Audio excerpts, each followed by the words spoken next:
I will share a very easy, loose watercolor panel today featuring a new floral stamp. Stay tuned!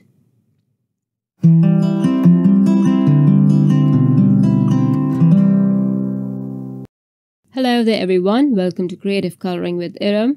Today Altenew released the Painted Flower Coral Sunset Outline Stamp Set. And as all their Painted Flower sets, this one is also a beauty too. I'm using the A2 watercolor cardstock and I stamped the image in Obsidian ink and then heat embossed it in crystal clear embossing powder. I like to heat emboss my images as it makes the watercolor process faster, a little carefree even, as you don't have to worry too much about going out of the lines or contaminating other areas. Today I want to do some carefree, effortless watercoloring. Reason being, I'm not feeling very well and I want to complete my projects as quickly as I can.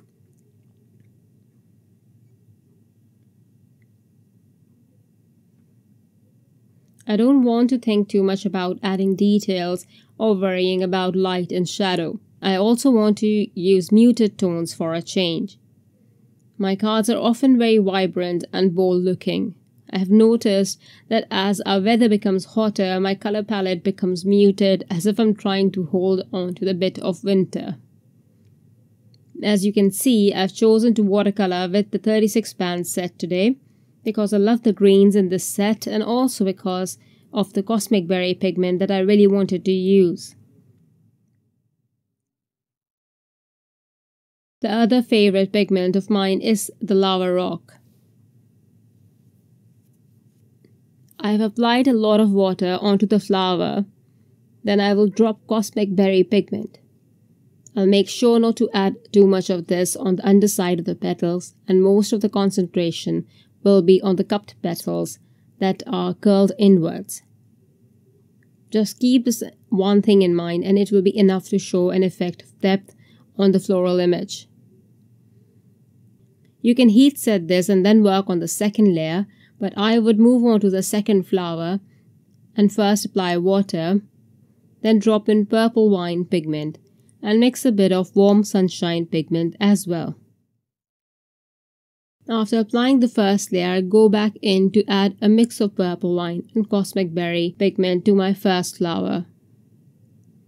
After this, I'll add Cosmic Berry to the second flower to mute the tone a bit.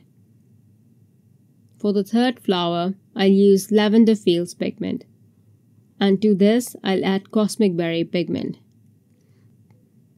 So the Cosmic Berry pigment is uniform in all the three flowers.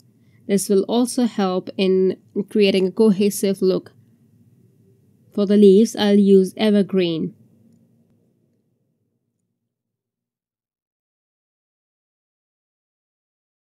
I'll apply pigment onto the end of the leaf and pull it out with a clean brush towards the tip of the leaf.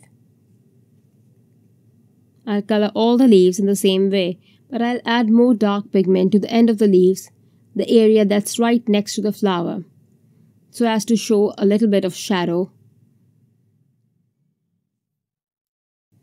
Then for the background, I'll add a light color wash of Lava Rock pigment.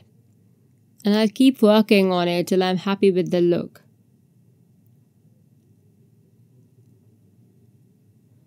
I've now cut my panel. I'll stamp the sentiment and use a pen from the fine liner pen set and draw a border around the panel. This will be a doodled border. I'll add a few cross stitches and that's it. I'll just adhere the panel onto a card base. I hope you enjoyed the coloring session. There are prizes and more inspiration for you, so please stop by the blog. Link is in the description. I'm also sharing one more project with you and I love how it turned out. It was super easy to make. See you on the blog. Thank you for watching. Bye. Hello there! Did that video just spark your creativity? And do you want more project ideas and inspiration videos too? Well, if you do, please make sure that you subscribe to the Altenew YouTube channel. Also, make sure that you do click that notification bell so you don't miss a video. Thanks so much for watching. Bye bye!